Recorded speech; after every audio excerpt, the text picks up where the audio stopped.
दोस्तों आज की वीडियो में हम लोग विक्टोरियन एज के एक बहुत ही फेमस पोइट, कल्चरल क्रिटिक और स्कूल्स में इंस्पेक्टर मैथ्यू आर्नोल्ड की लाइफ को डिस्कस करेंगे। दोस्तों ये उस टाइम में बहुत ही फेमस कल्चरल क्रिटिक थे और इनको एक सेज राइटर के रूप में भी जाना जाता है। तो दोस्तों आज की वीडियो में हम यही डिस्कस करने वाले हैं, किसको, मैथ्यू आर्नोल्ड को, इनकी बायोग्राफी और इनके कुछ इंपॉर्टेंट वर्क रहेंगे। दोस्तों तो चलो हम लोग डिस्कस करते हैं और एक बार फिर रिपीट कर देता हूँ, मैथ्यू आर्नोल्ड को विक्टोरियन पोइट कहा जाता है और ये बहुत ही बड़े कल्चरल क्रिटिक माने जाते हैं विक्टोरियन एज के। दोस्तों और ये पीजीटी के बहुत ही इंपॉर्टेंट राइटर हैं। तो चलो शुरुआत करते हैं। दोस्तों वीडियो में हम लोग डिस्कस करेंगे अब मैथ्यू आर्नोल्ड को। चलो देख लेते हैं मैथ्यू आर्नोल्ड के बारे में। अभी अभी हमने बताया था ये क्या थे, विक्टोरियन एज के पोइट कहलाते हैं और ये इस एज के बहुत ही बड़े लिटरेरी क्रिटिक हैं। दोस्तों मैथ्यू आर्नोल्ड का जो जन्म हुआ था वो 1822 में हुआ था और इनकी मृत्यु 1888 में हो गई थी। ये वही मैथ्यू आर्नोल्ड हैं जिन्होंने 18th सेंचुरी को, किसको, 18th सेंचुरी को an age of prose and reason कह करके पुकारा था। दोस्तों और मैथ्यू आर्नोल्ड की एक बहुत ही प्रसिद्ध लाइन है जिन्होंने पोएट्री की डेफिनेशन में डेफिनेशन दी थी कि poetry is a criticism of life, जो कि इन्होंने द स्टडी ऑफ पोएट्री में दी थी। ये एक इनका लिटरेरी क्रिटिसिज्म था बहुत ही प्रसिद्ध, जो कि 1880 में पब्लिश हुआ था। मैंने थोड़ा सा बता दिया, हम लोग डिस्कस करेंगे आगे चल करके। और इन्हीं के द्वारा एक टच स्टोन मेथड भी दिया गया है मैथ्यू आर्नोल्ड के द्वारा ही। तो चलो हम फिलहाल बात करते हैं इनके जन्म की, यानी कि इनका जो जन्म हुआ था वो कब हुआ था, 24 दिसंबर। कब हुआ था, 24 दिसंबर 1822 को इनका जन्म हुआ था। कहाँ, लालेहम मिडिलसेक्स। कहाँ हुआ था, लालेहम मिडिलसेक्स इंग्लैंड में हुआ था, यानी कि आप कह सकते हो stands upon Thames United kingdom में। दोस्तों और ये बहुत ही बड़े पोइट और कल्चरल क्रिटिक थे। दोस्तों कौन, मैथ्यू आर्नोल्ड, बहुत ही बड़े पोइट और कौन, कल्चरल क्रिटिक। और एक चीज़ मुझे याद आ रही है, देखो इनकी डेट से मुझे एक चीज़ याद आ रही है कि सेम ईयर, इसी साल जो पीवी शैली थे वहाँ ड्राउंड, डूबने से पीवी शैली की क्या हो गई थी, मृत्यु हो गई थी। याद करिए उस पॉइंट को जब हमने बताया था कि 1822 में ही पीवी शैली की डूबने से मृत्यु हुई थी। तो कैसे करके इस पॉइंट को, इस डेट को याद रखोगे, दो चीज़ें 1822, दो चीज़ें आपको याद दिलाएंगी। एक तो पीवी शैली की मृत्यु इसी डेट में हुई थी और मैथ्यू आर्नोल्ड का जन्म हुआ। पीवी शैली की मृत्यु, मैथ्यू आर्नोल्ड का जन्म, ध्यान रहेगा 1822 में ही। अगला हम बात करेंगे इनकी मृत्यु की, कि जो मैथ्यू आर्नोल्ड थे उनकी मृत्यु कहाँ हुई और कैसे हुई और कब हुई। तो 15 अप्रैल 1888 को मैथ्यू आर्नोल्ड की मृत्यु हो गई थी। कहाँ हुई, लिवरपूल में। ये दोस्तों एक पिक भी लगा रखी है हमने, बहुत ही खूबसूरत सा शहर है लिवरपूल। लिवरपूल में इनकी क्या हो गई थी, मृत्यु हो गई थी। और कैसे हुई थी, आप हार्ट फेलियर, इनका हार्ट जो है वो फेल हो गया था। कब, वाइल रनिंग, जब ये दौड़े टू कैच, पकड़ने के लिए अ ट्रैम्प कार।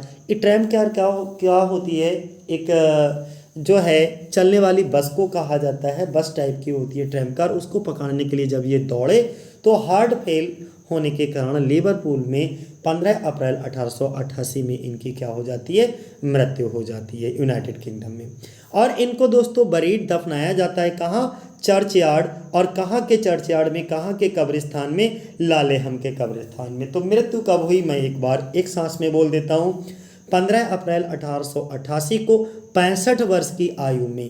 एक याद रखना, एक ये भी पॉइंट याद रखना, कितने वर्ष ये जीवित रहे, 65 वर्ष ये जीवित रहे। यानी कि 15 अप्रैल 1888 को 65 वर्ष की आयु में लिवरपूल इंग्लैंड में इनकी मृत्यु हो गई। जब ये ट्रैम कार को पकड़ने के लिए दौड़े तभी अचानक हार्ट फेलियर की वजह से इनकी मृत्यु हुई थी और इनको लालेहम के कब्रिस्तान में ही दफनाया गया। दोस्तों इसके बाद इनके फादर की बात करेंगे, इनके पिता का नाम क्या था, तो इनके पिता का नाम थॉमस आर्नोल्ड था। और थॉमस आर्नोल्ड जो कि एक रग्बी स्कूल के एक हेडमास्टर थे, यानी कि हेडमास्टर ऑफ रग्बी स्कूल।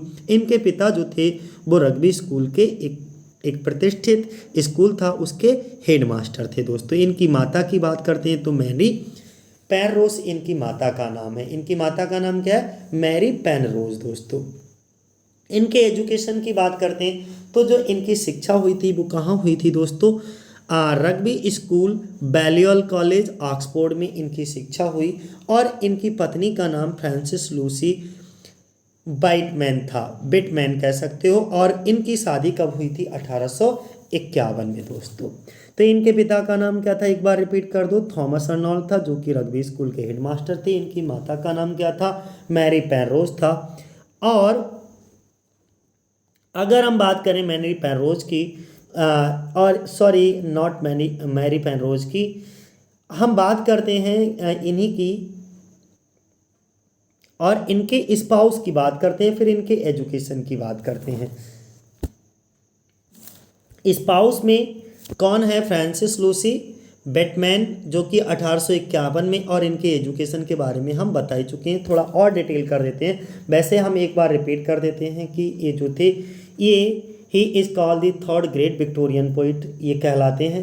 पहले अल्फ्रेड लॉर्ड टेनिसन, इसके बाद रॉबर्ट ब्राउनिंग, और तीसरे नंबर पे अगर विक्टोरियन पोइट के रूप में किसी का नाम आता है वो कौन थे? मैथ्यू आर्नोल्ड थे दोस्तों। और इनके गॉड फादर कौन थे? जॉन कैवल थे। और इनकी फ्रेंडशिप किससे हुई थी? आर्थर ह्यू क्लॉक से हुई थी। ये थोड़ा सा हमने एक्स्ट्रा जानकारी दे दी। अब इनकी शिक्षा के बारे में ही मैं बात कर रहा था। तो रग्बी स्कूल के बैलुअल कॉलेज में, ज़रा ध्यान से सुनिएगा मैं बोल क्या रहा हूँ, बस बोलने को वैसे एज इट अपनी कॉपी पर उतार लीजिएगा एजुकेशन को। यानी कि रग्बी स्कूल और बैलुअल कॉलेज में हुई थी। ये तो दोनों चीज़ें हमने लिखी रखी हैं। कब? 1836 में थॉमस अर्नोल्ड जो थे वो विनचेस्टर कॉलेज में भेजा गया। सबसे पहले विनचेस्टर कॉलेज में गए, लेकिन वहाँ पर इनका मन नहीं लगा और 1837 में ही, यानी कि 1837 में ही ये क्या हुआ? रग्बी स्कूल वापस लौट आया। और नवंबर 1840 में 17 वर्ष की आयु में अर्नोल्ड ने ऑक्सफोर्ड के बैलियल कॉलेज में मैट्रिक की परीक्षा पास की। काहे की मैट्रिक की परीक्षा पास कर ली। और 1844 में इन्होंने बीए में स्नातक डिग्री भी बैलियल कॉलेज से ही ली थी, ध्यान रखिएगा। ऑक्सफोर्ड के बैलियल कॉलेज में पढ़ने के दौरान इनकी दोस्ती एक लेखक से हुई थी जिनका नाम था आर्थर ह्यू क्लॉक। ठीक है, तो ध्यान रखना, आर्थर ह्यू क्लॉक से दोस्ती कहाँ हुई थी इनकी?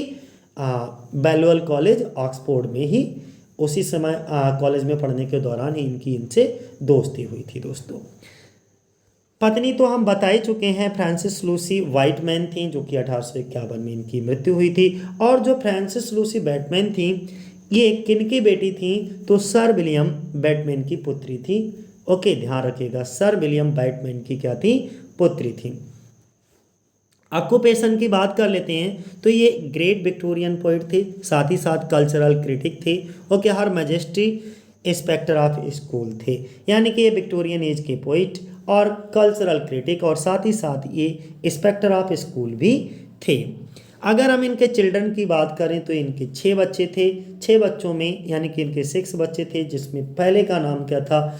टॉमस था, यानी कि थॉमस भी बोल सकते हो। दूसरे का नाम ट्रेवनिन था, तीसरे का नाम रिचार्ड था, चौथे का नाम लूसी, और पांचवें का नाम एलिनोर, और छठे का नाम बासिल था दोस्तों। ये 6 पुत्र थे जिनके ये नाम थे दोस्तों। अगर हम जेनर की बात करें तो ये पोइट्री, लिटरेरी, सोशल क्रिटिक और रिलीजियस क्रिटिसिज्म के बारे में ज़्यादातर लिखा करते थे दोस्तों। अगर हम इनके नोटेबल वर्क की बात करते हैं तो नोटेबल वर्क के बारे में बहुत अच्छे से समझ लीजिएगा। अगर देखो, इनका कुछ नोटेबल वर्क है, प्रशंसनीय कार्य वर्क लिखे इन्होंने, जिनमें से हम यहाँ पर डॉबर बीच है, स्कॉलर जिप्सी है, थायरसिस है, कल्चर एंड अनार्की, और लिटरेचर एंड डॉगमा है, सोहराब एंड रुस्तम है, बहुत सी इनकी हैं। इसके बाद रग्बी चैपल है, जो कि इन्होंने अपने पिता की मृत्यु से दुखी होकर ही एक एलेजी की रचना की थी। चलो हम बात कर लेते हैं इनके एक एक करके, थोड़ा सा मैं बता भी देता हूँ। अगर मैं डॉबर बीच की बात करता हूँ दोस्तों, तो यह डॉबर बीच जो है वो एक ड्रामेटिक मोनोलॉग है, साथ ही साथ ये एक लिरिक है। ये लिखा गया था 1851 में और इसको पब्लिश करवाया गया था दोस्तों 1867 में। कब? डेट याद रखना, कहीं पर लिख भी सकते हो। और डॉबर बीच इसमें क्या है? एक जगह का नाम है जहां पर कभी मैथ्यू आर्नोल्ड ने अपना हनीमून मनाया था, और उस जगह को ये याद कर रहे हैं। इसके बाद हम बात करेंगे दोस्तों स्कॉलर जिप्सी की। स्कॉलर जिप्सी भी किसके द्वारा? मैथ्यू आर्नोल्ड के द्वारा दोस्तों लिखी गई है, और ये पब्लिश हुई थी 1853 में। डेट जरूर मेंशन कर लीजिएगा कहीं पर भी। ये पोएम जो है वो जोसेफ ग्लैनविल की एक जो है द वैनिटी ऑफ डॉगमेटाइजिंग पर आधारित है। एक पोइम थी किसकी, जोसेफ ग्लैनविल की, उसका नाम था द वैनिटी ऑफ डॉगमेटाइजिंग, उस पर आधारित है द स्कॉलर जिप्सी। इस पोइम में ऑक्सफोर्ड का एक ये जो पूरी पोइम होती है ना, इस पोइम में ऑक्सफोर्ड के एक स्टूडेंट के बारे में पूरी की पूरी जो है ये पोइम ही ऑक्सफोर्ड के एक स्टूडेंट के बारे में बताई गई है, जिसमें यूनिवर्सिटी को छोड़ करके वह जिप्सी के ग्रुप को ज्वाइन कर लेता है। यानी कि जिप्सीज का मतलब यहाँ पर होता है दोस्तों बंजारे, यानी कि अ ग्रुप ऑफ रोमानियाज पीपल, ये कह सकते हो दोस्तों। और जिप्सी का मतलब क्या होता है यहाँ पर ये भी समझ लीजिएगा। जिप्सी का बेसिकली मतलब कोई खास नहीं, क्या होता है, घूम घूम करके, यानी कि डोंट हैव परमानेंट होम, जिनका कोई परमानेंट हाउस ना हो और घूम घूम करके जानकारियों को इकट्ठा करना, वही जिप्सी कहलाते हैं, यानी कि बंजारे कहलाते हैं, जिनका कोई परमानेंट ठिकाना ना हो। ये पोइम टोटल 25 स्टेंजास में डिवाइड है दोस्तों। कौन सी पोइम, इसी की बात कर रहा हूँ, दी स्कॉलर जिप्सी की बात कर रहा हूँ। इस पोइम को आप पढ़ोगे तो 25 टोटल स्टेंजा है इसमें, और अगर इसके प्रत्येक स्टेंजा की मैं बात करता हूँ तो 10 लाइनें हैं। यानी कि ये हम कह सकते हैं कि इसके टोटल जो है ये 250 लाइनों की पोइम है। आपको पढ़ाएंगे अलग से, इनके वर्क पर डिटेल करेंगे। अभी तो मैं बायोग्राफी को डिटेल कर रहा हूँ, जब मैं वर्क डिटेल करूँगा तब आपको डिटेल से इसके बारे में बताऊँगा। और इसका जो जेनेर है, अगर हम इसके जेनेर की बात करते हैं स्कॉलर जिप्सी की, तो वो क्या है, एक एलेजी है। इसके बाद हम थायरसिस की बात करेंगे। थायरसिस के ऊपर हम पहले भी वीडियो बना चुके हैं, और वहाँ पर एक थायरसिस को मैंने मेंशन कर दिया था डेट, ओके 1800, अगर हम थायरसिस की बात करते हैं तो वहाँ पर 1867 पब्लिशिंग डेट मेंशन कर दी है। बड़ा कन्फ्यूजन है दोस्तों इसके, कई कई जगह पर इसका रिटन डेट थायरसिस, मैंने कई जगह पर कई बुक्स को पढ़ा है, तो थायरसिस की रिटन डेट जो है कहीं कहीं पर 1865 में लिखा गया है। ये 1865 में थायरसिस लिखी है मैथ्यू अर्नाल्ड ने, और इसको पब्लिश कराया 1866 में।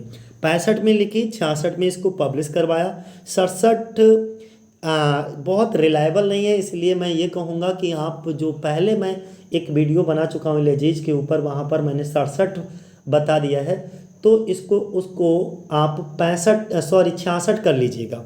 कितना, तो अब मैं बताता हूँ कि ये थायरसिस जो है वो 1866 में पब्लिश हुई है, और 65 में इसको लिखा है मैथ्यू अर्नाल्ड ने दोस्तों। ठीक है, तो रिटन डेट क्या याद रखोगे, 1865। पब्लिशिंग डेट क्या याद रखोगे, 1866। ये मैथ्यू अर्नाल्ड की एक फेमस, बहुत ही फेमस एलेजी है। इसको 66 में पब्लिश करवाया गया, ये भी ध्यान रखना। और ये जो है वो मैकमिलन मैगजीन में इसको पब्लिश करवाया गया था। इस पोइम में टोटल जो लाइनें हैं वो 240 लाइनें हैं। इस पोइम के हर एक स्टेंजा जो है वो एम्बिक पेंटामीटर को फॉलो किया गया है। इसके प्रत्येक स्टेंजा जो है वो फॉलो करता है किसको, एम्बिक पेंटामीटर को। और इस पोइम के अंदर 24 स्टेंजा हैं टोटल। देखो इससे ऊपर मैंने कितने बताए, 25 स्टेंजा हैं, उसमें 250 लाइनें हैं, इसमें 24 स्टेंजा हैं, और प्रत्येक स्टेंजा 10 लाइनों का है, तो इसमें 24 ढाई 240, यानी कि टोटल ये जो थायरसिस है वो 240 लाइनों की पोइम है दोस्तों। अब हम बात किसकी करेंगे, दी कल्चर एंड एनार्की की बात, या अभी थोड़ा सा और समझ लो थायरसिस के बारे में मैं बता दूं। कभी कभी पूछ लेते हैं कैसी है, तो एक पास्टोरल एलेजी है, ध्यान रखिएगा।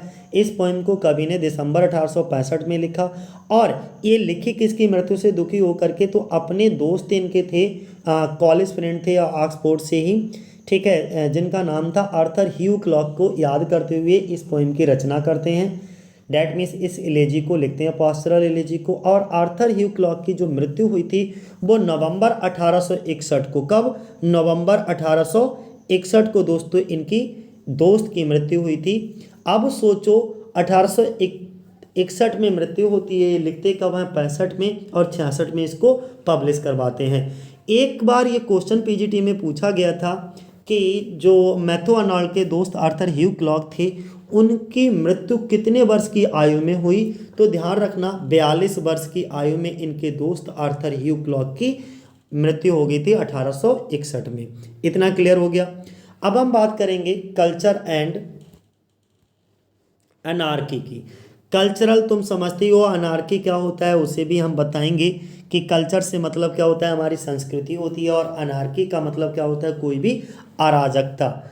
अगर हम इसकी बात करें तो ये जो पब्लिश हुई थी वो 1869 में, यानी कि 1869 में ये पब्लिश हुई थी। इसका पूरा नाम क्या था, कल्चर एंड अनार्की है। Culture and anarchy and essay in social criticism करके इसका पूरा नाम है साथियों। ये एक एसे है, और इस एसे को मैथ्यू आर्नल्ड के द्वारा 1869 यानी कि 1869 में पब्लिश करवाया गया था। इसमें कल्चर से मतलब मैं बता ही चुका हूँ क्या है, संस्कृत है, और अनार्की से मतलब अराजकता है। ठीक है, इसी में दो बहुत मैथ्यू आर्नल्ड की बहुत ही फेमस लाइनें जो है पूछी जाती हैं एग्जाम में, कि culture is the study of perfection and culture attend by knowledge is west, इस तरीके से। और इसका पहला चैप्टर जो है वो क्या है, स्वीटनेस एंड लाइट है। एक कई फेज में दोस्तों पब्लिश है, तो इसका जो पहला चैप्टर है अगर हम बात करें तो स्वीटनेस एंड लाइट है। इसमें स्वीटनेस का मतलब होता है सेंस ऑफ ब्यूटी, और लाइट का मतलब होता है एक्टिव इंटेलिजेंस। इतना क्लियर हो गया। अंत की बात करेंगे, लिटरेचर एंड डॉगमा की बात करेंगे, तो जो लिटरेचर एंड डॉगमा थी इनकी वो 1873 में पब्लिश हुई थी दोस्तों। इसके बाद इनकी एक और फेमस एलिजी है जिसका नाम है रग्बी चैपल, जो कि 1800 रग्बी चैपल इनकी आई थी 1867 में। मैंने यहाँ पे मेंशन नहीं किया, आगे चल करके मेंशन करेंगे, मुझे याद आ रहा है तो मैं बता देता हूँ। इसमें क्या होता है कि आर्नल्ड ने अपने पिता की मृत्यु से दुखी होकर के जो है रग्बी चैपल 100 गीत की रचना की थी, एक एलेजी की रचना की थी। इसमें इनके पिता की मृत्यु 1842 में हो जाती है, ध्यान रखिएगा। इसके बाद इनकी एक और पोइम याद रखिएगा जिसका नाम है मेमोरियल वर्सेस। अगर हम मेमोरियल वर्सेस की बात करते हैं तो ये जो पब्लिश हुई थी वो 1850 में पब्लिश हुई थी। आगे चल करके इसको डिटेल से भी हम लोग देखेंगे। और एक और इनका वर्क है सोराब एंड रुस्तम। इसका फर्स्ट पब्लिकेशन जो हुआ था वो 1853 में हुआ था। कब, 1853 में दोस्तों, सोराब एंड रुस्तम। तो ये तो था कुछ बेसिक जानकारी इनके बारे में, मैथ्यू आर्नल्ड के बारे में। अब हम बात करते हैं इनके ऑथर्स लाइफ की, एक एक पॉइंट करके जरा तेजी से देखते जाइएगा, क्योंकि हम जब भी पढ़ाना शुरू करते हैं हम कितना भी कोशिश करें कि कम से कम समय में चीज़ों को फिनिश कर दें, थोड़ा कम लंबा वीडियो बने, लेकिन जब भी पढ़ाना शुरू करते हैं तो वीडियो अपने आप ऑटोमेटिकली लंबा हो ही जाता है। कहाँ से जो है पॉइंट्स जो है वो लिंक होकर के आ जाते हैं। दूसरा हम बात करते हैं मैथ्यू आर्नल्ड के पहले पॉइंट की। तो जो मैथ्यू आर्नल्ड थे वो 24 दिसंबर 1822 को इनका जन्म हुआ था, 15 अप्रैल 1888 को इनकी मृत्यु हो गई थी। ये क्या है, एक इंग्लिश पोइट हैं, और ये बहुत ही फेमस कल्चरल क्रिटिक हैं who worked as an inspector of schools, जिन्होंने एक स्कूलों के निरीक्षक के रूप में भी काम किया। अर्थात हम लोग कह सकते हैं कि मैथ्यू आर्नल्ड का जन्म 24 दिसंबर 1822 को और इनकी मृत्यु 15 अप्रैल 1888 को हुई। यह एक अंग्रेजी कवि और सांस्कृतिक आलोचक थे दोस्तों, जिन्होंने स्कूलों के निरीक्षक के रूप में भी काम किया था, यानी कि इंस्पेक्टर ऑफ स्कूल के रूप में भी वर्क किया था दोस्तों। ये इसका पहला पॉइंट था। और दूसरा पॉइंट समझिएगा, इनका दूसरे पॉइंट की अगर हम बात करें तो he was the son of Thomas Arnold. ये जो पुत्र थे वो किनके पुत्र थे, मैथ्यू आर्नल्ड पुत्र थे थॉमस आर्नल्ड का। अर्थात हम कह सकते हैं कि मैथ्यू आर्नल्ड के पिता का नाम थॉमस आर्नल्ड था। The celebrated head master of rugby school, और इनके पिता जो थॉमस आर्नल्ड थे वो बहुत ही रिप्यूटेड हेड मास्टर थे, या ये कह सकते हैं रिप्यूटेड रग्बी स्कूल के क्या थे, हेड मास्टर थे। इनके एक बड़े भाई थे, यानी कि ब्रदर टू बोथ। इनके बड़े इनके भाई का नाम क्या था, टॉम आर्नल्ड था, जो कि एक लिटरेरी प्रोफेसर थे, साहित्यिक में प्रोफेसर थे दोस्तों। और एक दूसरे भाई थे जिनका नाम था विलियम डेलाफील्ड। ओके, तो विलियम डेलफील्ड जो थे, डेलफील्ड आर्नल्ड, वो क्या थे, एक नॉवलिस्ट थे और कॉलोनियल एडमिनिस्ट्रेटर थे दोस्तों। अब यहाँ पर कितने लोगों का जिक्र हुआ, 4 लोगों का। एक तो मैथ्यू आर्नल्ड खुद, इनके पिता थॉमस आर्नल्ड, और इसके बाद में किसका जिक्र हुआ, इनके भाई टॉम आर्नल्ड का, और इनके दूसरे भाई विलियम डेलफील्ड आर्नल्ड का। जरा एक बार समझ लीजिएगा तेजी से कि मैथ्यू अर्नोल्ड थॉमस अर्नोल्ड के बेटे थे, जो एक प्रतिष्ठित रग्बी स्कूल के प्रधानाध्यापक थे। और टॉम अर्नोल्ड और विलियम डेलाफील्ड कह सकते हो, विलियम डेलाफील्ड अर्नोल्ड के भाई थे। यानी कि थॉमस अर्नोल्ड जो हैं वो किसके भाई थे? टॉम अर्नोल्ड और विलियम डेलाफील्ड अर्नोल्ड के भाई थे। तो हम ये कह सकते हैं थॉमस अर्नोल्ड के भाइयों का नाम क्या था? तो टॉम अर्नोल्ड और विलियम डेलाफील्ड अर्नोल्ड इनके भाइयों के नाम थे, और इनके पिता का नाम थॉमस अर्नोल्ड था। इनके जो दोनों भाई थे, यानी कि इन दोनों भाइयों में से जो टॉम अर्नोल्ड था, ध्यान से समझते रहिएगा मेरी आवाज़ को, कि दोनों में से जो टॉम अर्नोल्ड एक साहित्यिक प्रोफेसर थे, और जो विलियम डेलाफील्ड अर्नोल्ड एक उपन्यासकार और कॉलोनियल एडमिनिस्ट्रेटर थे। अब ये कॉलोनियल एडमिनिस्ट्रेटर क्या होता है? इसका अर्थ होता है औपनिवेशिक प्रशासक के रूप में ये काम करते थे दोस्तों इनके भाई। अब दूसरा पॉइंट क्लियर होने के बाद हम थर्ड पॉइंट पे जाएंगे। Matthew Arnold has been characterized as a sage writer. ये हमारे एग्जाम में भी पूछा जा सकता है, और पूछा भी गया है कि मैथ्यू अर्नोल्ड को किस रूप में और जानते हैं? तो कल्चरल क्रिटिक के रूप में तो जानते ही जानते हैं, एक नॉवलिस्ट राइटर भी हैं, साथ ही साथ इनको सेज राइटर भी कहते हैं। अब सेज का मतलब क्या होता है दोस्तों?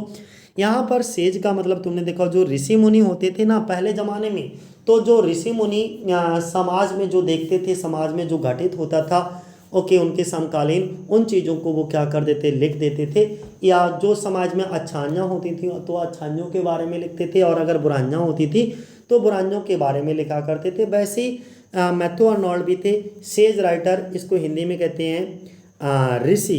क्या कहते हैं? सेज का मतलब होता है ऋषि, यानी कि ऋषि मुनियों की तरह लिखने वाले लोग। हम इसके बारे में अभी आपको बताते हैं कि मैथ्यू अर्नोल्ड एक सेज राइटर के रूप में कैरेक्टराइज किया गया है। सेज राइटर का हिंदी अर्थ ऋषि लेखक होता है। क्या होता है? ऋषि लेखक, यानी कि एक ऐसा लेखक जो समकालीन सामाजिक मुद्दों पर आधारित जो है वो लिखता है और अपनी आवाज़ को उठाता है, उसको हम कहते हैं कब को?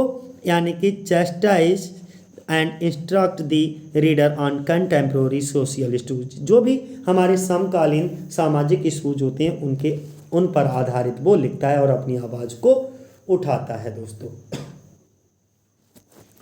फोर्थ पॉइंट की बात करते हैं तो he was also an inspector of schools. ये पॉइंट भी आपको याद बनाए रखना है कि मैथ्यू अर्नोल्ड जो हैं वो 35 वर्षों तक, फॉर 35 ईयर्स, ये भी पॉइंट याद बनाए रखिएगा कि मैथ्यू अर्नोल्ड 35 वर्षों तक विद्यालयों के निरीक्षक भी रहे थे, और उन्होंने स्टेट रेगुलेटेड सेकेंडरी एजुकेशन, यानी कि ये जो थे इन्होंने सपोर्ट किया था मैथ्यू अर्नोल्ड ने, यानी कि सपोर्टेड द कॉन्सेप्ट ऑफ, और कौन से कॉन्सेप्ट को इन्होंने सपोर्ट किया दोस्तों? वो कॉन्सेप्ट था स्टेट रेगुलेटेड सेकेंडरी एजुकेशन के लिए, यानी कि राज्य विनियमित माध्यमिक शिक्षा के कॉन्सेप्ट को इन्होंने सपोर्ट किया। तो मैथ्यू अर्नोल्ड ने 35 वर्षों तक विद्यालयों के निरीक्षक के रूप में कार्यरत रहे दोस्तों। इन्होंने स्टेट रेगुलेटेड सेकेंडरी एजुकेशन के कॉन्सेप्ट को सपोर्ट किया, अर्थात राज्य विनियमित माध्यमिक शिक्षा को कॉन्सेप्ट को सपोर्ट किया दोस्तों।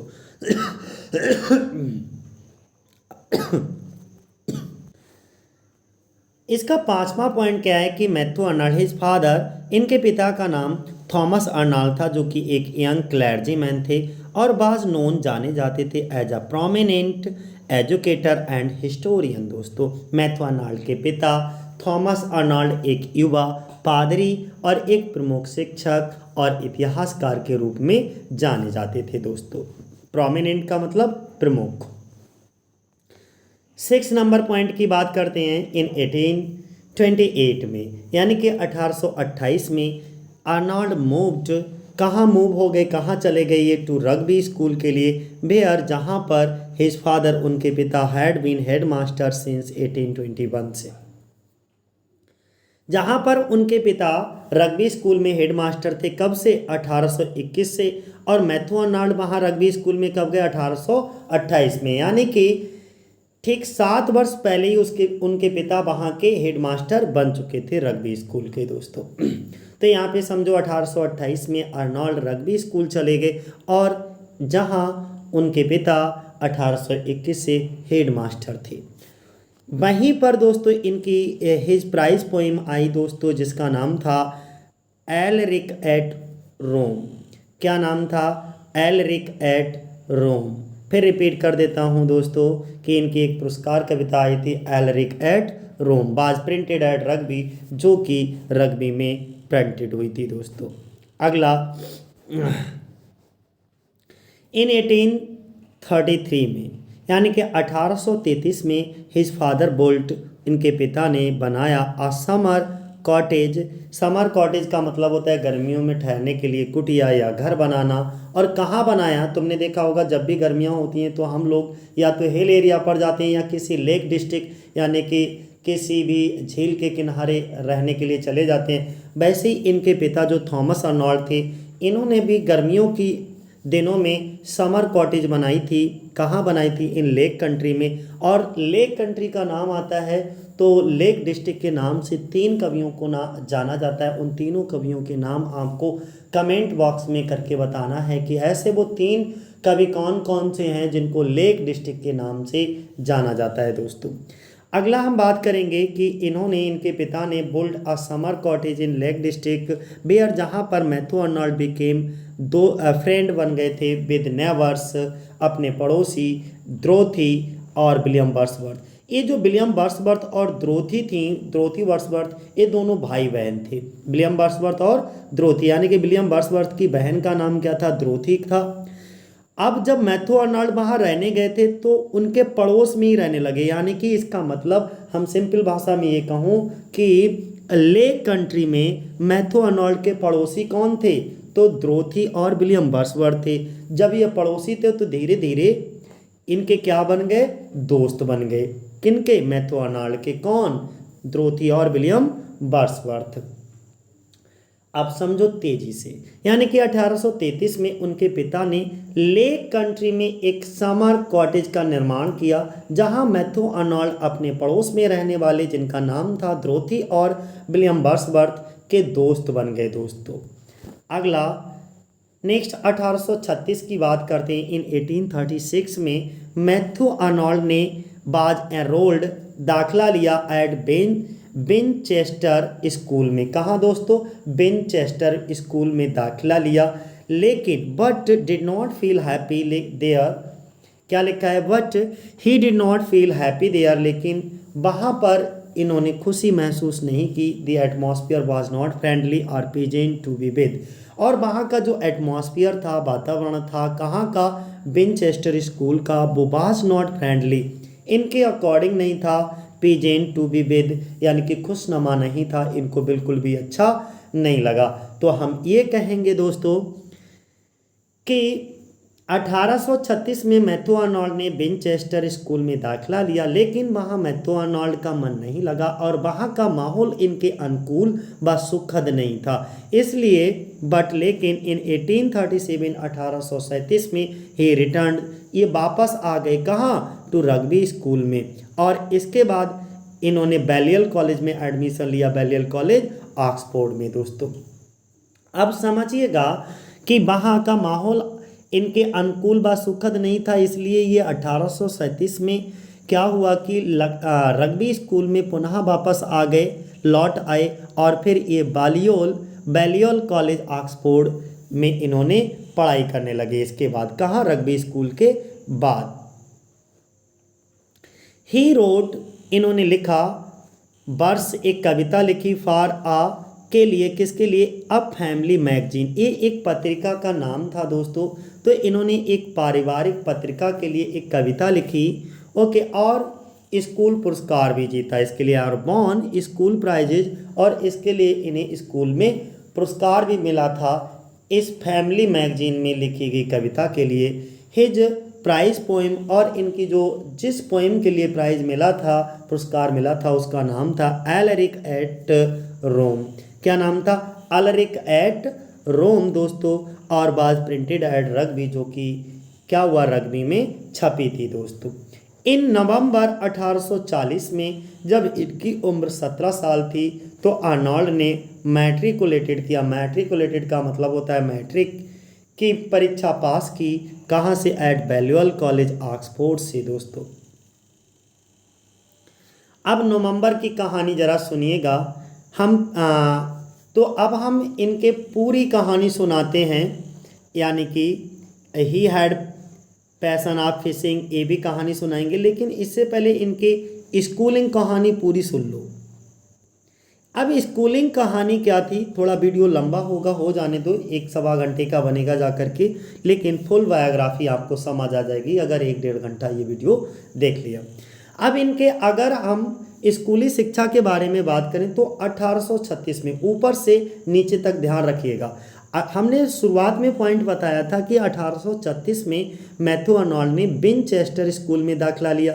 वहाँ मन नहीं लगा तो 1837 में ये रग्बी स्कूल चले आए। इसके बाद नवंबर 1840 में, कोई तुमसे पूछे कब, तो नवंबर 1840 में, उम्र कितनी? 17 साल की उम्र में आर्नोल्ड ने, थॉमस आर्नोल्ड ने, यानी कि 17 वर्ष की आयु में आर्नोल्ड ने ऑक्सफोर्ड के बैलियल कॉलेज से मैट्रिक किया, जहां 1841 में इन्होंने ओपन स्कॉलरशिप भी जीती थी दोस्तों।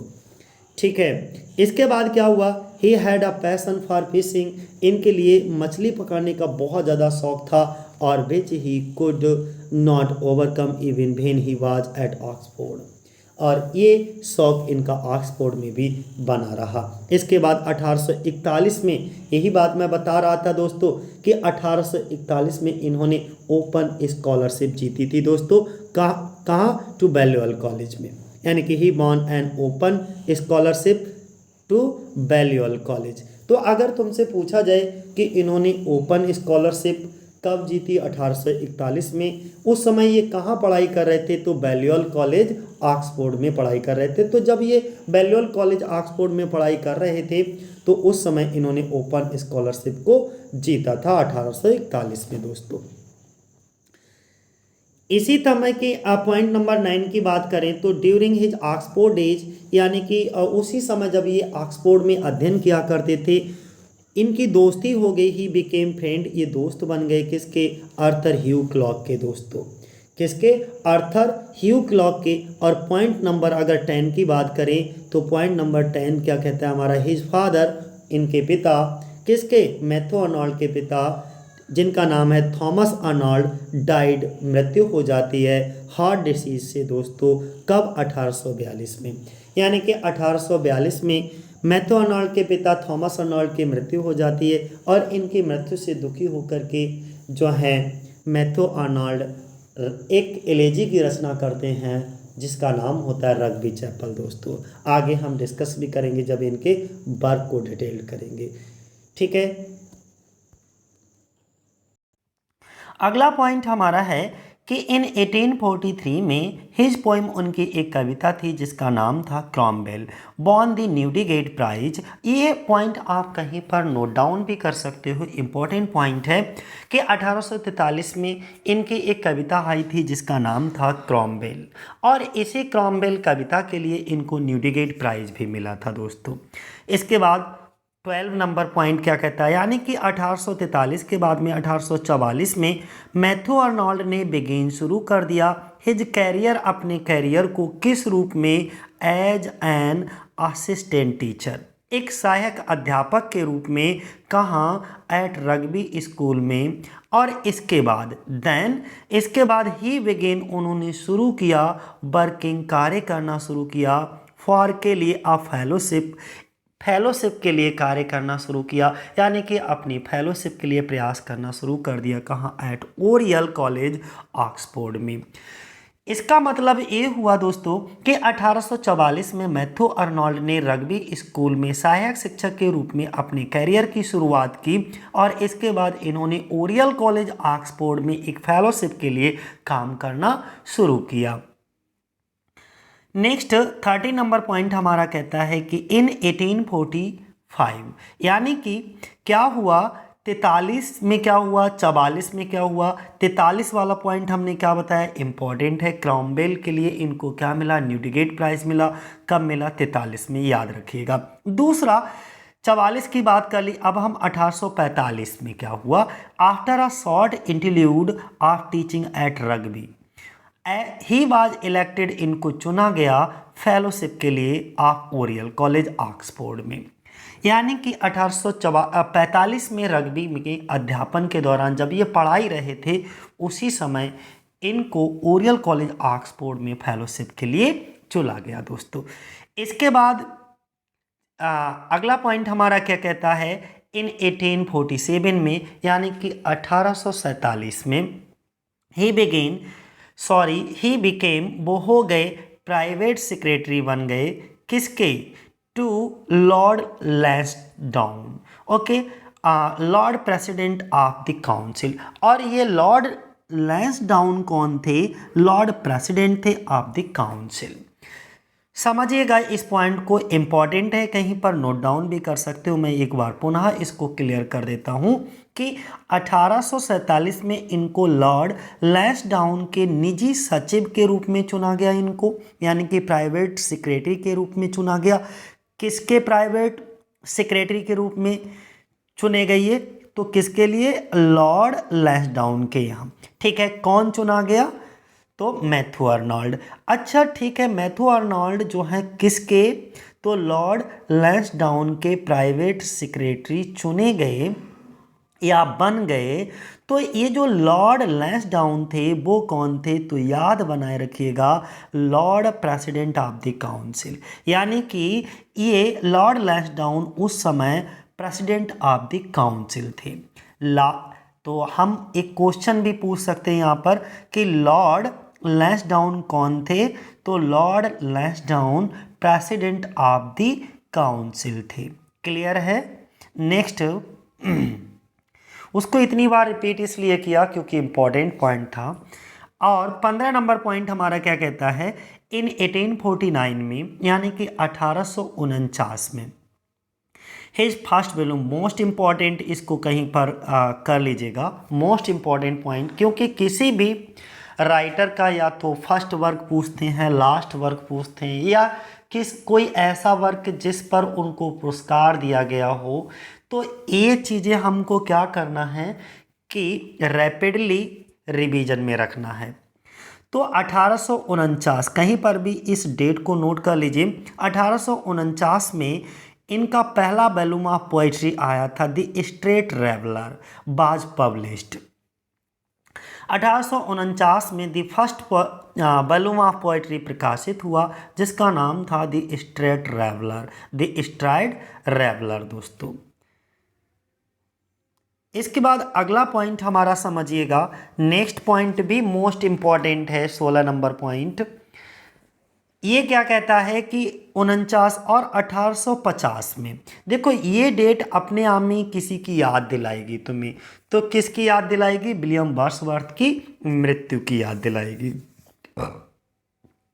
ये यहाँ पर थोड़ा सा वर्ड्सवर्थ अलग अलग हो गया, इसे समझ लीजिएगा।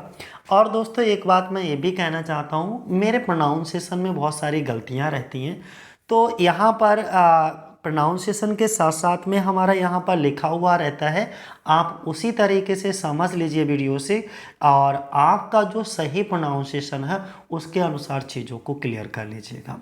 हम कोशिश तो करते हैं कि चीज़ें अच्छे से प्रोनाउंसिएट हों, लेकिन कभी कभी हमारी जुबान भी लड़खड़ा जाती है और कहते हैं कि इंग्लिश के वर्ड ही हमको इतना टफ लगते हैं, ऐसा लगता है जैसे जुबान लकवा मारने को दौड़ती है। तो आप अपने हिसाब से उसको प्रोनाउंसिएट करिएगा, मैं कोशिश करता हूँ कि उसे सही तरीके से प्रोनाउंसिएट किया जाए। चलो यहाँ पर देखिएगा कि 1850 में वर्ड्सवर्थ की क्या हो जाती है, मृत्यु हो जाती है, एंड और आर्नोल्ड पब्लिश करते हैं हिज मेमोरियल वर्सेस। और मेमोरियल वर्सेस जो पब्लिश होती है वो कौन सी मैगजीन में पब्लिश होती है, उस मैगजीन का नाम क्या होता है, फ्रेशर्स मैगजीन दोस्तों। तो यहाँ पर एक चीज़ क्लियर ये हो गई हमको समझने लायक कि 1850 में विलियम वर्ड्सवर्थ का निधन हो गया, और थॉमस आर्नोल्ड ने फ्रेजर की पत्रिका में, किसमें, फ्रेजर्स की पत्रिका में ये नाम याद रखना। फ्रेजर्स की पत्रिका में अपना मेमोरियल वर्षित जो मेमोरियल वर्सेस था उसको पब्लिश करवाया। ठीक है, मेमोरियल वर्सेस क्या है, थोड़ा 1 मिनट के लिए समझ लीजिएगा, इंपॉर्टेंट है इसलिए मैं यहीं पर इसको बता देता हूँ।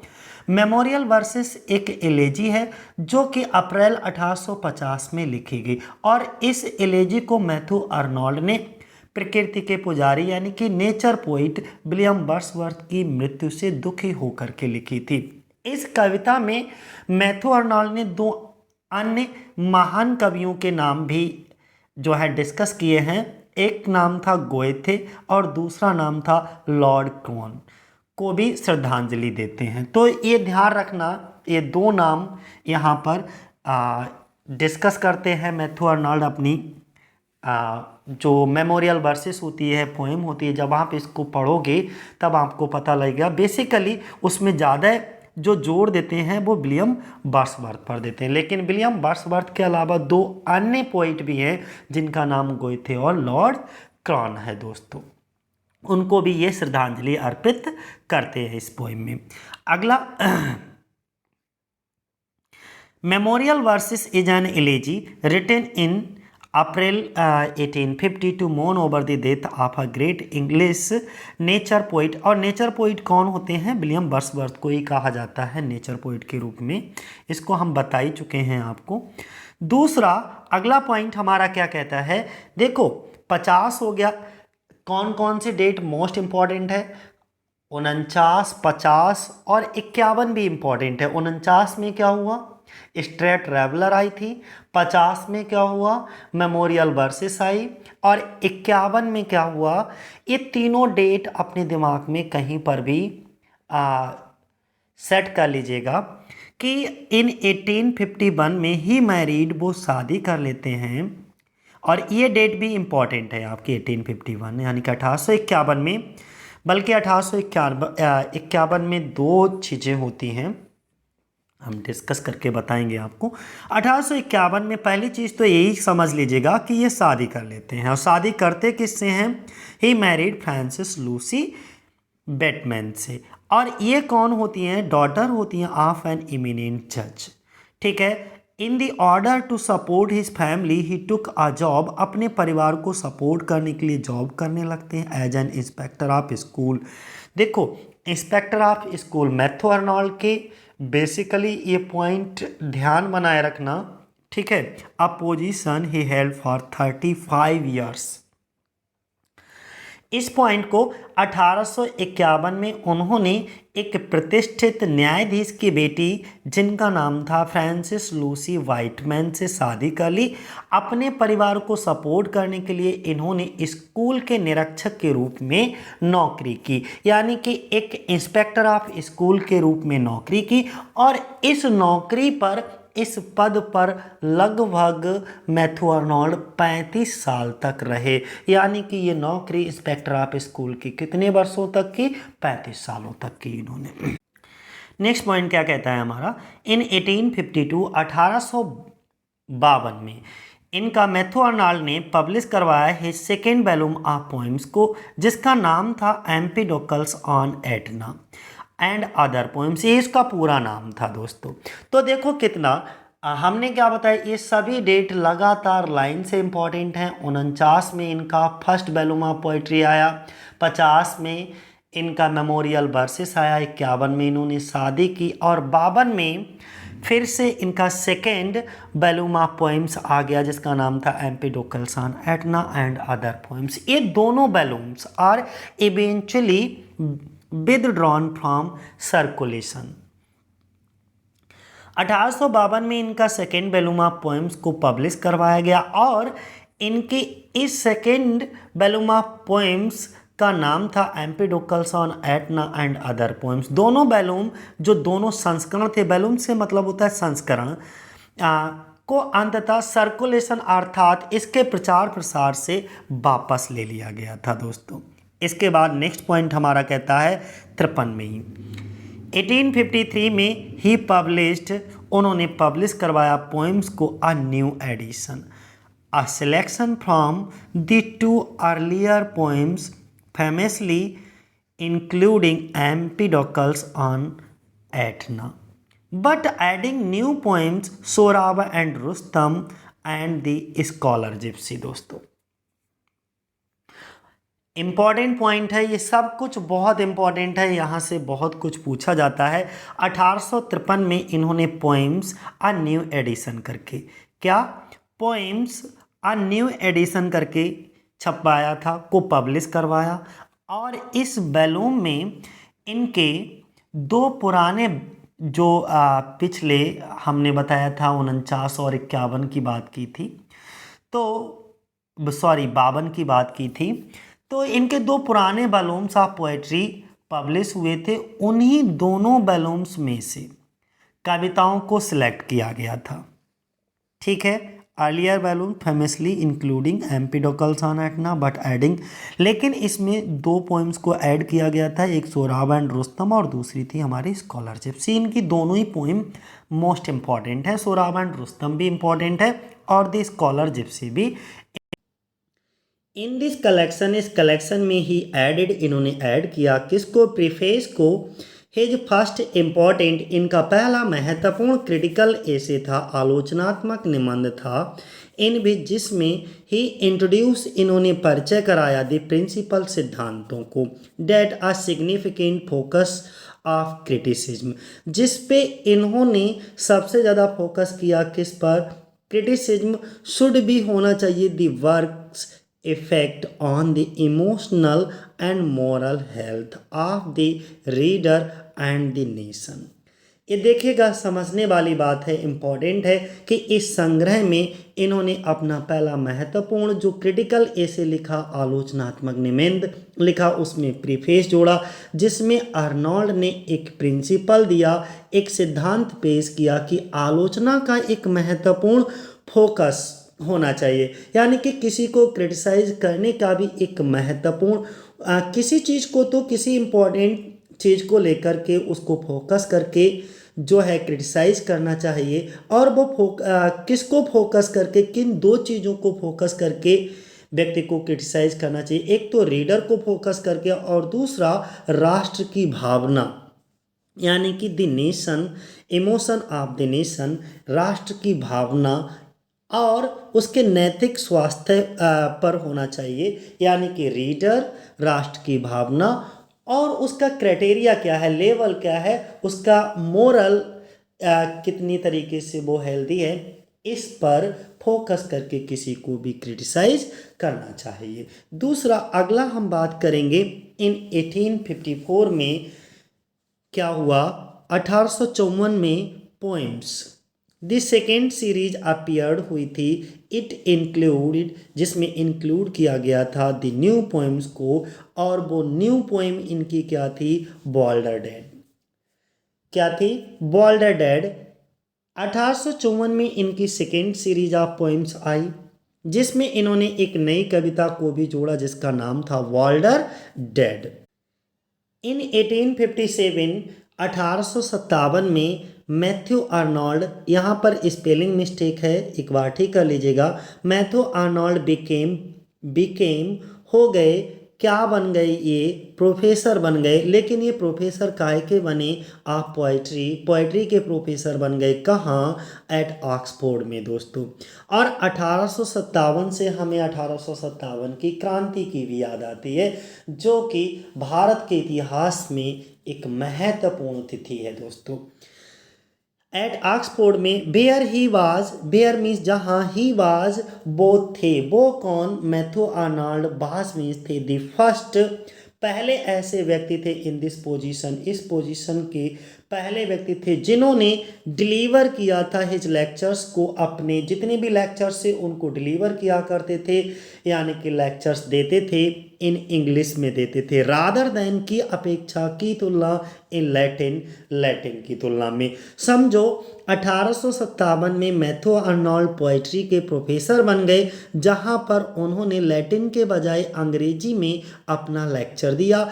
और इन्हीं वर्षों में मैं किसके बजाय अंग्रेजी भाषा यानी कि लैटिन के बजाय अंग्रेजी भाषा में इन्होंने अपने लेक्चर को दिया। इसका मतलब ये हुआ कि जब ये पोइट्री के प्रोफेसर ऑक्सफोर्ड में बनाए गए, तब क्या हुआ कि ऑक्सफोर्ड में सभी जितने भी टीचर होते थे वो सभी टीचर लैटिन में लेक्चर दिया करते थे, लेकिन इन्होंने लैटिन के बजाय रादर दैन इन लैटिन के बजाय काय में लेक्चर दिए। इंग्लिश में लेक्चर देने वाले वो पहले व्यक्ति थे। ठीक है, इतना क्लियर हो गया। नेक्स्ट, ड्यूरिंग दीज ईयर्स, इन दिनों यानी कि इन वर्षों के दौरान, अर्थात हम ये भी कह सकते हैं और इन्हीं वर्षों में मैथ्यू आर्नोल्ड ने पब्लिश्ड यानी कि प्रकाशित किया सेवरल मीन्स अनेकों बुक्स को प्रकाशित करवाया। और वो सभी बुक्स जिनको प्रकाशित करवाया गया था, पब्लिश करवाया गया था, सभी बुक्स जो हैं बुक्स ऑफ लिटरेरी क्रिटिसिज्म यानी कि साहित्यिक आलोचना पर आधारित थी, जिसमें इंक्लूडिंग ऑन ट्रांसलेटिंग होमर जो कि 1861 में, इसके बाद एसे इन क्रिटिसिज्म 1865 में, on the study of Celtic literature 1867 में। देखिएगा, अर्थात हुआ क्या कि इन्हीं वर्षों में मैथ्यू आर्नोल्ड ने साहित्यिक आलोचना पर आधारित कई पुस्तकें प्रकाशित करवाईं, जिनमें इनकी कुछ पुस्तकें जो लिटरेरी क्रिटिसिज्म पर आधारित थीं उनके नाम इस प्रकार हैं। और पहला जो नाम था उसका ऑन ट्रांसलेटिंग होमर 1861 में, एसे इन क्रिटिसिज्म 1865 में, on the study of Celtic literature 1867 में। अगला पॉइंट हमारा क्या कहता है, इन 1861 में आर्थर ह्यू क्लॉग, कहीं पर इस पॉइंट को भी नोट डाउन कर लीजिएगा, मोस्ट इंपॉर्टेंट है और पीजीटी में ये पूछा भी जा चुका है। As a poet and childhood friend, sorry माफ करिएगा, फिर से रिपीट कर देता हूं। इन 1861 में 1861 में आर्थर ह्यू क्लॉग ये कौन थे, एक कवि थे और चाइल्डहुड फ्रेंड थे किसके, मैथ्यू आर्नोल्ड के। तो ये जो आर्थर ह्यू क्लॉग थे डाइड, इनकी मृत्यु हो जाती है, कब इनकी मृत्यु हो जाती है, 1861 में। और जब इनकी मृत्यु होती है उस समय died at the age of 42, उस समय इनकी आयु कितनी होती है आर्थर ह्यू क्लॉग की, 42 ईयर्स यानी कि 42 साल के होते हैं। तो क्वेश्चन कुछ इस तरीके से पूछा गया कि जब मैथ्यू आर्नोल्ड के दोस्त आर्थर ह्यू क्लॉग की मृत्यु हुई थी तो उस समय इनकी आयु कितनी थी, तो 42 ईयर्स। आर्नोल्ड ने लिखा थायरसिस को। देखो इसके ऊपर मैं सेपरेट वीडियो भी बना चुका हूँ इलेजी के ऊपर, तो आप लोगों ने अगर वो वीडियो हमारी नहीं देखी तो एक बार जा कर के उस वीडियो को देख लीजिएगा, तो थायरसिस के बारे में आपको कंप्लीट जानकारी मिल जाएगी। कंप्लीट से मतलब जितना भी आपका जिस लेवल का भी आपके पीजीटी के एग्ज़ाम में पूछा जाता है वो सारी जानकारी इंक्लूड की गई। और ये थायरसिस क्या है, एक पास्टोरल इलेजी है और किसको श्रद्धांजलि अर्पित करने के लिए, टू कॉमोमरेट्स हिज डेथ, यानी कि अपने दोस्त आर्थर ह्यू क्लॉग को श्रद्धांजलि देने के लिए लिखी थी। 1861 में इनके एक कॉलेज फ्रेंड थे जिनका नाम था आर्थर ह्यू क्लॉग की 42 वर्ष की उम्र में मृत्यु हो गई और उनकी मृत्यु से दुखी होकर के एक एलेजी की रचना की जिसका नाम था थायरसिस। उन्होंने इस एलेजी की रचना अपने दोस्त को श्रद्धांजलि देने के लिए की थी दोस्तों। नेक्स्ट हमारा पॉइंट क्या कहता है 23 पे, इन 1865 में यानी कि 1865 में ही उन्होंने पब्लिश किया essays in criticism which included, जिसमें इंक्लूड किया गया था द एसे को और जिसका नाम था the function of criticism at the present time, wherein he defined, जिसमें इन्होंने डिफाइन किया था the mission of criticism as to try to know the best that is known and thought in the world.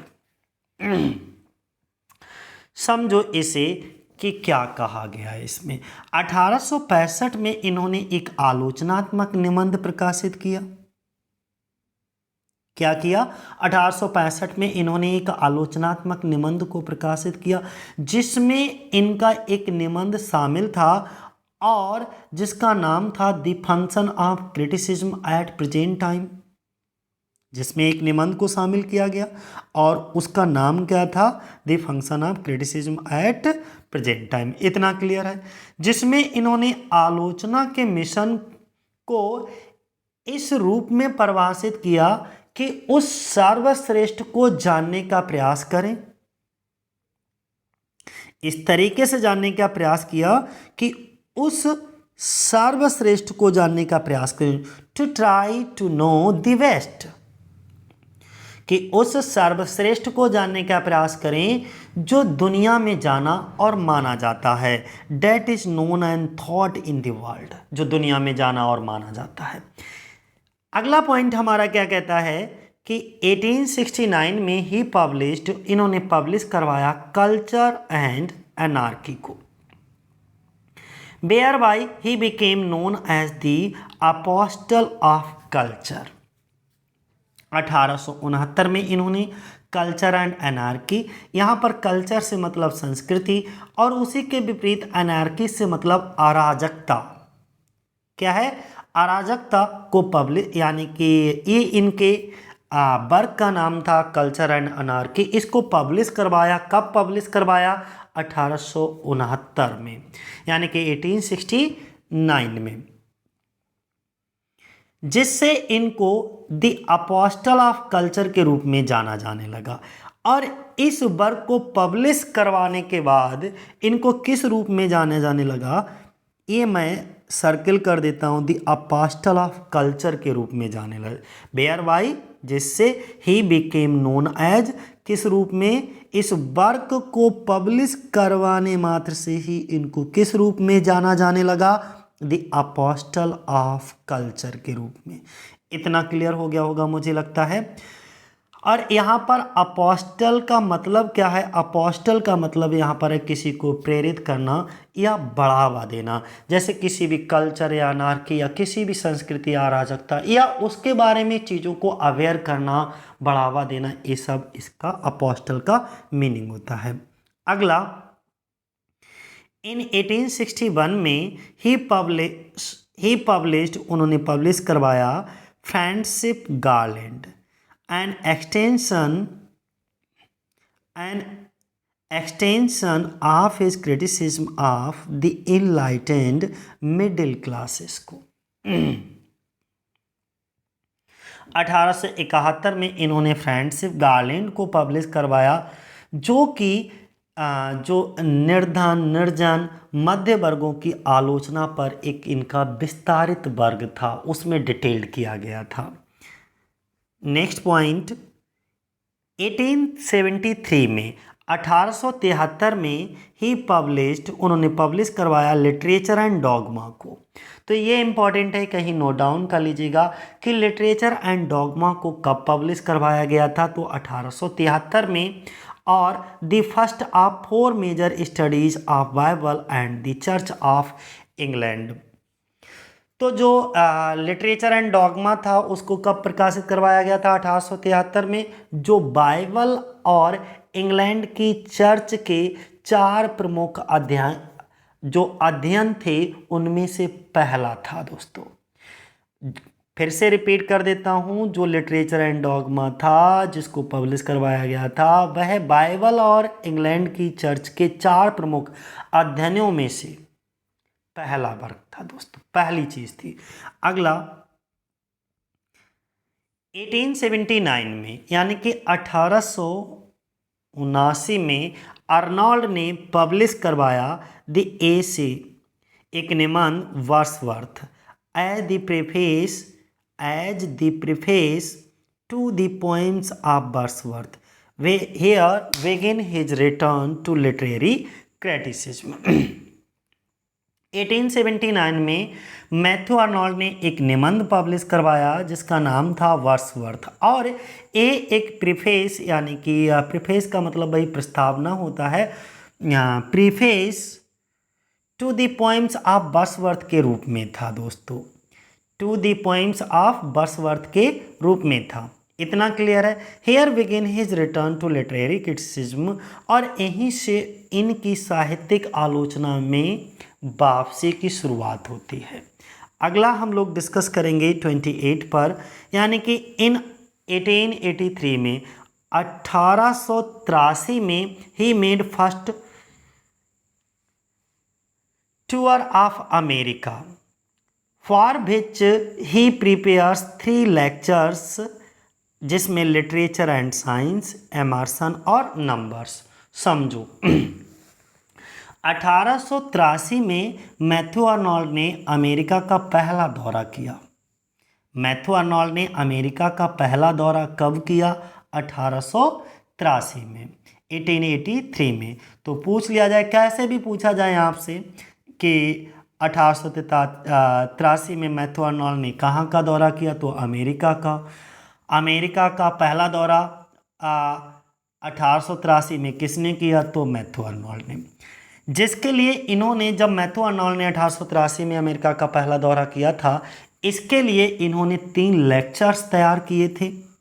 और वो 3 lectures कौन थे? पहला जिसका नाम था लिटरेचर एंड साइंस, दूसरा नाम था एमर्सन, और तीसरा नाम था नंबर्स। अगला पॉइंट हमारा कहता है आर्नोल्ड, यानी कि मैथ्यू आर्नोल्ड डाइड, मृत्यु हो जाती है इनकी सडनली, अचानक। और मैथ्यू आर्नोल्ड की मृत्यु अचानक कैसे होती है? ऑफ हार्ट फेलियर, यानी कि हार्ट के फेल हो जाने से, हार्ट फेल होने की वजह से। इन द स्प्रिंग ऑफ 1888, 1888 में आर्नोल्ड की अचानक मृत्यु हो गई।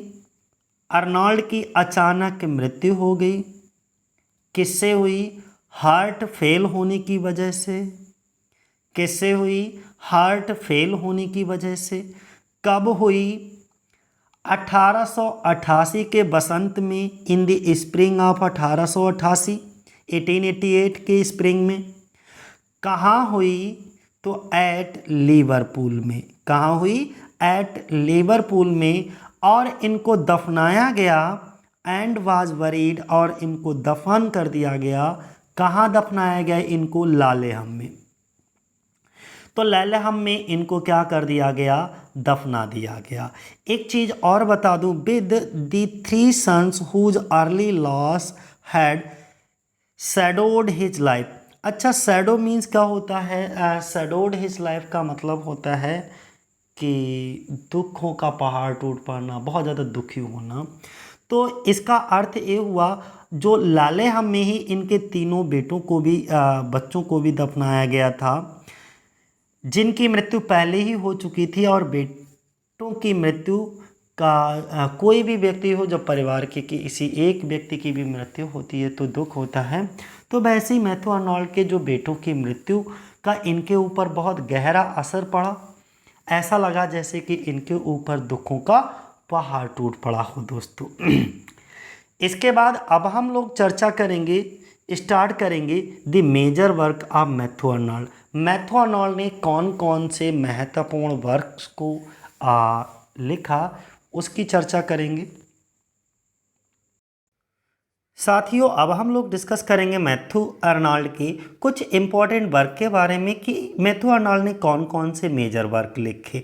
अगर हम इनके मेजर वर्क की बात करते हैं तो the strayed reveller and other poems, जो कि इनका एक पोएट्री कलेक्शन है, और ये 1849 में आया था। और इस पोएट्री कलेक्शन में इनकी पहली पोएम थी द फॉरसेकन मरमन, और इसके बाद the sick king in Bokhara. Clear हो गया। अगर हम इसमें द फॉरसेकन मरमन की बात करते हैं तो ये बहुत ही इंटरेस्टिंग है। फॉरसेकन मरमन, इसमें फॉरसेकन का मतलब होता है छोड़ना, और मरमन एक कैरेक्टर है। तो चलो देख लेते हैं। ये कविता एक्चुअली 10 स्टेंजास में लिखी गई है, और इस कविता को एक कहानी के रूप में सुनाया जाता है। और इस कहानी को सुनने वाला एक जो सुनाने वाला है, नरेटर है, वो कौन है? एक मरमन है। मरमन एक पानी में रहने वाला क्रिएचर है जिसकी अपर बॉडी ह्यूमन की तरह दिखती है और लोअर बॉडी उसकी एक फिश मछली की तरह दिखती है। ये समुद्र में रहता है और इसकी एक वाइफ है जो कि एक ह्यूमन है और इसकी पत्नी का नाम मार्गरेट है। क्या है? मार्गरेट दोस्तों, जो इसको छोड़ करके चली जाती है। और इस कविता में जो मरमन है अपनी दुख भरी दास्तान सुनाता है इसके पत्नी की छोड़ जाने पर, कि किस तरीके से उसकी वाइफ उसको छोड़ करके चली गई। मरमन और इसके जो बच्चे होते हैं अपने बच्चों के साथ अपनी पत्नी को ढूंढने के लिए भी जाता है। और इस पोइम की जो शुरुआत होती है वो मुझे याद आ रहा है कुछ इस तरीके की लाइन से शुरुआत होती है, come dear children let us away down and away below करके दोस्तों। और दूसरी पोइम हम बता ही चुके हैं, इसमें क्या है? The sick king in Bokhara करके है दोस्तों, और ये भी इसी का पार्ट है। किसका? The strayed traveller and other poems का दोस्तों। इसके बाद हम लोग डिस्कस करेंगे Empedocles on Etna and other poems, जो कि 1852 में पब्लिश हुई थी, यानी कि आई थी। ये इनका वर्क आया था। ये इनका सेकेंड वॉल्यूम ऑफ पोइम्स था दोस्तों। फर्स्ट वॉल्यूम ऑफ पोइम्स कौन सा था? द स्ट्रेट ट्रैवलर था, जो कि 1849 में आया। और इनका सेकेंड वॉल्यूम ऑफ पोइम्स कौन सा था? Empedocles on Etna and other poems करके आया था, जो कि 1852 में दोस्तों। इसके बाद इसमें कितनी थी? The burial life, sorry the buried life, Empedocles on Etna, और इसके बाद लाइन्स ऑन किंगस्टन गार्डन्स और Tristram and Iseult, summer night, Switzerland, ये सभी इनकी क्या थी? इस वॉल्यूम में पोएम्स थी। इसके बाद इनका पोएम्स करके 1853 में एक वॉल्यूम आया जिसमें ज़्यादातर पोएम्स जो है वो मोस्ट इम्पॉर्टेंट थी। जैसे सोहराब एंड रुस्तम की बात करें, ओके, सोहराब एंड रुस्तम की अगर हम बात कर लें तो इसको हम थोड़ा सा बता देते हैं। कुछ जो इम्पॉर्टेंट पोएम्स हैं उनके बारे में थोड़ा डिस्कस करते चलेंगे। बाकी हम डिटेल से पूरा का पूरा मैथ्यू आर्नोल्ड के जितने भी वर्क हैं उनके ऊपर अलग से वीडियो बनाएंगे, क्योंकि ये वीडियो हमारा काफ़ी लंबा हो चुका है, लगभग 1 घंटे से ऊपर का हो चुका है, तो इसलिए बहुत ज़्यादा लंबा वीडियो कोई देखना पसंद भी नहीं करता है। तो यहाँ पर हम फिर भी थोड़ा थोड़ा बताते चल रहे हैं। एक कहानी तब की है, अगर हम बात करें सोहराब एंड रुस्तम की बात करते हैं, जिसमें ये वाला है सोहराब एंड रुस्तम। अगर ये कहानी तब की है जब पर्सिया जो ईरान था, ईरान को पर्सिया नाम से जाना जाता था, और पर्सिया में एक बहुत ही ताकतवर सैनिक रहता था जिसका नाम था रुस्तम, और उसके बेटे का नाम सोहराब होता है। तो ये कुछ ऐसी ही कहानी है, सोहराब एंड इसी पर आधारित है। जब मैं इसको पूरा डिटेल आपको पढ़ाऊँगा तब इसके बारे में एकदम डिटेल्ड बात करूंगा। सोहराब एंड रुस्तम जो है वो मैथ्यू आर्नोल्ड के एक लॉन्ग नरेटिव पोइम है, और ये एक आयम्बिक पेंटामीटर में दोस्तों लिखे गए हैं, यानी कि it is a blank verse. और दूसरा अगर हम बात करें, ये पोइम जो है हम पहले भी बता चुके हैं 1853 में लिखी गई थी, और ये फिरदौसी की जो फारसी महाकाव्य है शाहनामा से लिखा गया है। तो सोहराब एंड रुस्तम याद रखोगे कहाँ से? फिरदौसी के शाहनामा से दोस्तों। इसके बाद एक और इम्पॉर्टेंट पोइम हमें दिख गई स्कॉलर जिप्सी की। अगर हम बात करते हैं तो स्कॉलर जिप्सी ये भी एक इम्पॉर्टेंट पोइम है अपने आप में ही,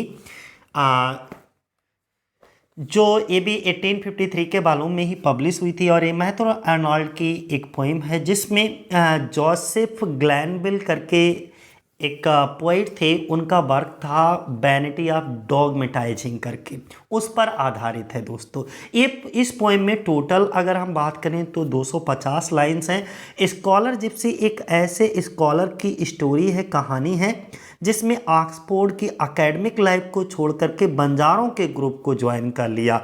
इसमें अगर हम जिप्सी की बात करते हैं कि आखिर ये जिप्सी क्या है दोस्तों, तो जिप्सी एक रोमानिया पीपल का एक ग्रुप है जो कि एक बंजारों की तरह जीवन यापन करते हैं, यानी कि gypsies don't have any permanent house या परमानेंट होम दोस्तों। ये क्या है? खाना बदोश होते हैं, कभी यहाँ तो कभी वहाँ टेंट लगा करके अपना जीवन यापन करते हैं। इसके बाद चर्च ऑफ ब्राउ करके है, फिर रिक्वेस्ट करके है। हम थोड़ा सा इस पोएम के बारे में बता देते हैं, थोड़ी सी इम्पोर्टेंट है। जो रिक्वेस्ट है, रिक्वेस्ट है, ये भी 1853 के वॉल्यूम में ही पब्लिश हुई थी। और ये क्या है दोस्तों, एक इलेजी है। ये क्या है, एक एलेजी है जिसे मैथ्यू आर्नल्ड ने लिखा है। और मैथ्यू आर्नल्ड ने इसमें एक प्यारी लड़की की मृत्यु पर शोक प्रकट किया है दोस्तों। मैथ्यू आर्नल्ड इस पोएम में जो डिस्कस करते हैं वो ये करते हैं, जिसने इस थकाऊ दुनिया में एक खूबसूरत और सुखद जीवन व्यतीत किया था, लेकिन अब वो लड़की मर जाती है और मरने पर मैथ्यू आर्नल्ड क्या करते हैं, शोक व्यक्त करते हैं, दुख व्यक्त करते हैं, श्रद्धांजलि अर्पित करते हैं। और यहाँ पर ये जो वर्ड है रिक्वेस्ट, ये एक लैटिन वर्ड है जिसका अर्थ होता है जो है लिव इन पीस, यानी कि शांति से रहें, या रेस्ट इन पीस भी कह सकते हो दोस्तों। अगला इनका मेमोरियल वर्सेस करके है, आप वर्सवर्थ। अगर हम मेमोरियल वर्सेस की बात करते हैं, ये भी एक इम्पॉर्टेंट पोइम है। हम इसको भी थोड़ा आपके साथ डिस्कस कर लेते हैं। अगर मेमोरियल वर्सेस की बात करते हैं, ये 1850 में दोस्तों इसको लिखा गया था। मेमोरियल वर्सेस को मेमोरियल वर्सेस वर्सवर्थ की प्रशंसा और विलाप के लिए लिखा गया। इसमें टोटल 74 लाइन्स का एक शोकगीत है, यानी कि एक पास्टोरल एलेजी है। यह कविता प्रकृति के साथ सहानुभूति रखने और उनकी कविताओं के माध्यम से विलियम वर्सवर्थ की भावनाओं को जगाने और उनकी क्षमता, यानी कि जो कैपेसिटी की प्रशंसा करती है पूरी की पूरी कविता दोस्तों। साथ ही साथ ये कविता जो है इस कविता में मैथ्यू आर्नल्ड जो है विलियम वर्सवर्थ की मृत्यु पर दुख या शोक भी प्रकट करते हैं। वर्सवर्थ की महानता और उनके योगदान को बढ़ाने के लिए इस कविता में जो मैथ्यू आर्नल्ड होते हैं वो वर्सवर्थ की तुलना दो अन्य महान कवि होते हैं जिनका नाम होता है बायरन और गोएथे से करते हैं दोस्तों। ठीक है, इंतज़ार करिए इसका डिटेल्ड वर्क के लिए, उस पर मैं बहुत अच्छा समझाऊंगा, आपको क्लियर करूंगा। ठीक है, इसके बाद stanzas in memory of author of Obermann ये है। और नेक्स्ट अगर हम बात करें पोएम्स का, एक सेकेंड सीरीज वॉल्यूम आया था 1855 में दोस्तों, जिसमें पोएम्स कौन कौन से थी, वाल्डर डेड थी, the modern element in literature थी, या इनाग्रल लेक्चर ऑफ ऑक्सफोर्ड नवंबर 1857 में। फिर 1858 में मीरोप एक ट्रेजेडी आई इनकी। 1861 में ऑन ट्रांसलेटिंग होमर, इसमें लेक्चर्स की सीरीज थी। 1867 में the study of Celtic literature, इसमें भी लेक्चर्स को ही पब्लिश करवाया गया था दोस्तों। इसके बाद एसे इन क्रिटिसिज्म 1865 से 1888 तक ये जो है सीरीज वाई पब्लिश होते रहे दोस्तों periodically. The function of criticism at present time Project Gutenberg, फिर कमेंटेटरी प्रॉब्लम ऑफ स्टाइल, इसके बाद closing imagery, fundamental depths to Newman करके इनकी बहुत सारी चीज़ें थी। फिर पोएम न्यू पोएम्स 18, ये इम्पॉर्टेंट है, न्यू पोएम्स 1867 की। इसमें क्या था, डॉबर बीच था, थायरसिस थी, रग्बी चैपल और हेनग्रीव। तो इनके बारे में जो थोड़ा सा समझते चलिएगा कि ये जो किसकी बात की थी, हम लोगों ने डॉबर बीच की बात की थी कि डॉबर बीच में क्या क्या चीज़ें हैं। डॉबर बीच को थोड़ा सा समझ लीजिए। जो डॉबर बीच थी ये भी 1867 में पब्लिश हुई थी। ये एक क्या है, एक इलेजी है। इसमें कवि जो है वो विक्टोरियन युग में विज्ञान और व्यापार के विकास के कारण धार्मिक विश्वास में जो लॉस ऑफ रिलीजियस फेथ है उसके नुकसान पर दुख और शोक व्यक्त करता है। ठीक है, और इसमें सच्चे प्यार की निरंतरता में सांत्वना पाने की कोशिश भी करता है दोस्तों। इसके बाद थायरसिस इनका है, रग्बी चैपल है, ट्रांसलेटिंग ऑफ ह्यूमर है। तो थायरसिस को समझिएगा। थायरसिस क्या है, इसके ऊपर मैं एक अलग से डिटेल्ड वीडियो बना चुका हूँ, आप लोग देख लीजिएगा। थायरसिस है, इसमें रग्बी चैपल दोनों के ऊपर। तो थायरसिस के यहाँ पर थोड़ा सा मैं बता देता हूँ। थायरसिस एक पास्टोरल एलेजी है जो कि दिसंबर 1865 में अपने दोस्त आर्थर ह्यू क्लॉ को श्रद्धांजलि अर्पित करने के लिए मैथ्यू आर्नोल्ड ने लिखी थी दोस्तों। आर्थर ह्यू क्लॉक की मृत्यु नवंबर 1861 को हुई थी, लेकिन ये कविता इन्होंने 65 में लिखी और कहीं कहीं आपको 1866 दिखेगा दोस्तों कि 1866 में इसको पब्लिश करवाया गया। लेकिन अगर हम बात करें थायरसिस की तो 1867 के बैलूम में था, तो 1867 और 66 हमें दोनों देखने को मिला, बट 1866 ज़्यादातर बुक्स में है कि ये जो थायरसिस है वो 1866 में पब्लिश हुई थी दोस्तों। ये थायरसिस किस पर लिखी थी? अपने दोस्त इनके थे आर्थर ह्यू क्लो, उनकी मृत्यु से दुखी होकर के। इनके दोस्त आर्थर ह्यू क्लो की मृत्यु कब हुई थी? 1861 में, और उस समय इनकी उम्र कितनी थी? इनके दोस्त की 42 वर्ष की अवस्था थी दोस्तों। तो हम कह सकते हैं कि 42 वर्ष की अवस्था में आर्थर ह्यू क्लो की नवंबर 1861 में मृत्यु हो जाने के बाद 1865 में मैथ्यू आर्नोल्ड ने एक पास्टोरल एलेजी लिखी, ओके, जिसको पब्लिश कराया 1866 में दोस्तों। 67 के न्यू पोएम्स बैलूम में इसको पब्लिश करवाया गया था। इसके बाद और इस पोएम का जो टाइटल है वो थियोक्रेटिक कविता से लिया गया था थायरसिस का। रग्बी चैपल की बात करें तो दोस्तों ये जो रग्बी चैपल था वो इनके पिता की मृत्यु से, अपने पिता की मृत्यु से दुखी होकर के लिखा था। साउदर्न नाइट है। चलो रग्बी चैपल को थोड़ा सा समझ लो, मैं बता देता हूँ, थोड़ा वीडियो लंबा हो रहा है। 1867 में ये भी पब्लिश हुई थी। ये अपने पिता की मृत्यु से दुखी होकर के इस शोक गीत को लिखा था। इनके पिता जो थॉमस आर्नोल्ड थे उनकी मृत्यु 1842 में हो गई थी। 1842 डेट याद रखिएगा। और इनके पिता भी एक बहुत अच्छे राइटर थे जिन्होंने एक बहुत ही प्रसिद्ध बुक लिखी थी और उस बुक का नाम था द हिस्ट्री ऑफ रोम करके दोस्तों। इसके बाद कल्चर एंड अनार्की करके 1869 में आया। डूइंग वन, ये भी इनका एक जो है बैलूम था जिसमें ये सारी कविताएं इंक्लूड थी दोस्तों। कौन सी? Doing as one likes, culture and anarchy and 1867 reform bill, saint Paul's and Protestantism, ठीक है, फ्रेंडशिप, गार्लैंड, ये सभी दोस्तों। इसके बाद एक और इम्पॉर्टेंट है लिटरेचर एंड डॉगमा, इसको याद बनाए रखिएगा, ये भी कई बार आपके एग्जाम में पूछी गई है। गॉड एंड द बाइबल 1875 में, last Asian church and religion 1877 में दोस्तों। तो ये था ऑन ट्रांसलेटिंग होमर। और भी हैं लेकिन हम डिटेल से इनके वर्क के बारे में मैंने क्या बताया कि अलग से वीडियो बनाऊंगा। ठीक है, आज के लिए इतना ही दोस्तों। जय हिंद, जय भारत। अगर आपको ये वीडियो अच्छा लगे तो प्लीज़ इसको अपने दोस्तों के साथ में शेयर करते रहें।